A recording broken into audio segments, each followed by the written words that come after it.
I think that's one of the things that a lot of people forget. When you can go out, you can see practice, you can knick-knack, this, that, paddywhack, give a dog a bone. Deshaun Watson is going to turn it on. He always going to find a way to shine when the lights come on. Man, I just rhymed. Can I leave off that one? I know that one going to hit. I like how he's looking up like, boy, Lord, somebody tell me about something. Any chance to get out of the media availability. He's like, I'm going to leave on that one. That one's going to hit. Demario Davis here with us.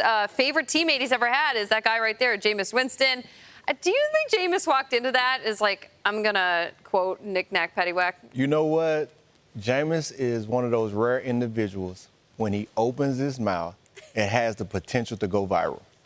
And, I mean, knick-knack, paddywhack, give a dog a bone. Now, that's a classic line for Don't Be a Menace now. Yep. You know, so most people would miss that. But then he rhymed it when the lights come on, he's going to be on. I mean, I thought that was incredible. Genius. I thought it was incredible. And, I mean, nobody can do the Jameis-type content like Jameis, so he got my respect. No, it's borderline genius that he is able to just rattle that stuff off. I think it's awesome content, and like you said, the players respond to it. We do want to talk a little bit Saints, though, with you, Demario, while you're here. You guys are out there practicing, obviously, in Orange County this whole week and last week.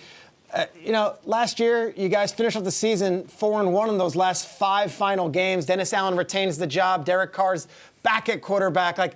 There was momentum there, and yet right now the buzz seems kind of low on the Saints. Where are we at with New Orleans as you're there every day? And obviously you're one of the guys who's going to be positive about the team. Absolutely. I think you just alluded to it, man. We had a very strong finish. You got to think, a lot of transition happening at the beginning of the year, a lot of changes. And so kind of finding that runway took a little time, but we found it towards the end of the season. And so for us, a lot of that is building on that momentum that we had at the end. We had an unbelievable mini camp, rolls over into training camp, and then the first preseason debut, team played really well. And, it's a race to get better. Across the league, everybody's trying to get to the same destination, and it's all about who can get there faster. And so we're excited going into the season. Demario, you become one of these really intelligent defensive players in your career because you played for different teams, you played across divisions, different conferences, whatnot. Most difficult quarterback you've ever had to plan for? I think it's a cross between Peyton Manning and Tom Brady.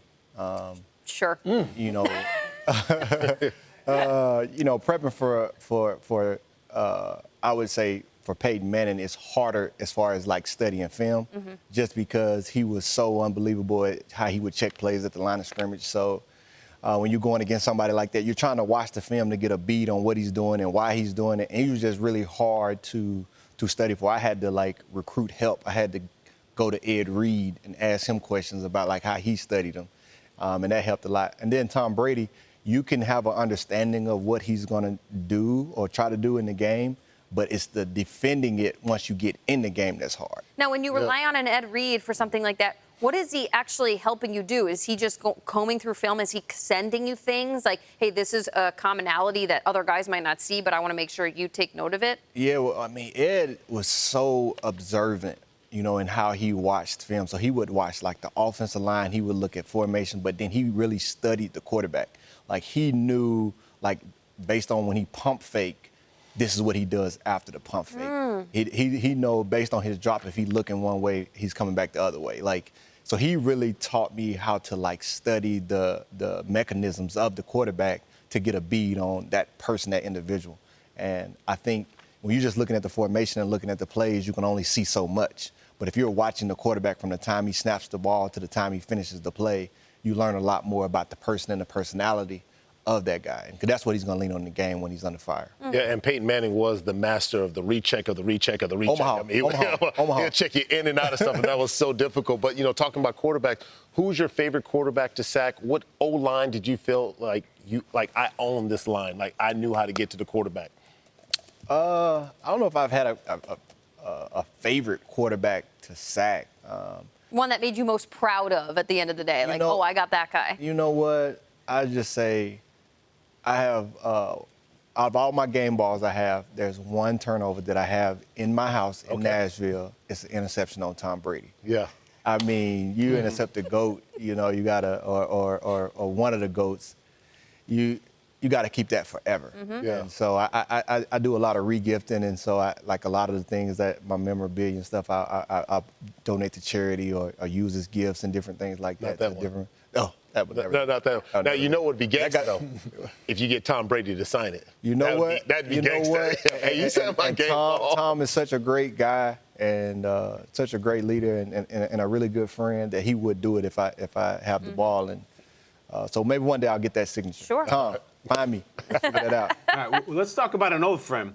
Demario, you said that every game, season in, season out, you like to kind of check in with the other head coach, maybe chirp them a little bit, have a conversation with them. Week 7, the Broncos go to New Orleans. The head coach of the Broncos, your longtime head coach, Sean Payton, you already mentioned that might be an interesting one. What would you say to coach, like during game? What's your entry point? If you want to get under his skin a little bit, what are you going to say to Sean Payton? I don't know. You know what? I got to keep that under wraps. He knows. He just doesn't want to share. I gotta keep that. I gotta keep that under wraps, man, because I know right now Sean Payton is watching this, and he's trying to get any information, and so I'm gonna keep my cards close to vest right here. Yeah, all right. You know what? I'm gonna fold them, Sean. You got it. Demario, what do you think the reception for Sean will be when he gets to New Orleans? Are we talking cheers or do you think jeers? That's gonna be interesting. I mean, I think there's absolutely no love lost. There's nothing but a tremendous amount of respect for him and what he means to the city. And so, if it's anything, like boos or anything like that, it's gonna just because of the energy of the game. But I think it's all love. There's nothing but love for him in New Orleans, and it's gonna be like that for all time. Peter, you know Sean. How do you think he's going to feel going back into that environment? Is it something he's going to embrace, or does he want to get through it as fast as possible? I think he's going to show so much. He still owns a house there. I think he's going to be really happy. But I also think he'll want that win so badly, and he would love to beat you and Cam Jordan and Dennis Allen and, of course, all the other Saints that he used to work with and also coach. Maybe we'll get him with that suitcase full of money and like he did that one. I mean, the stuff that he did, or he'll be doing the dance, the choppa dance, whatever it is. He'll bring it back there in New Orleans. Now, Demario, when you were referencing your favorite quarterbacks that you've gotten, like, it's all retired guys we don't get to see anymore. I need like a current player that makes you maybe dive a little deeper into the tape or into the game film that challenges you that's playing right now. Oh, man, there's a lot of great quarterbacks in the game now. I think when you talk about like having to study guys like Jalen Hurts, just all the different dynamic things that he can do in the game, quarterbacks like Lamar Jackson, and how he can hurt you in the run game. But absolutely like Patrick Mahomes and Josh Allen.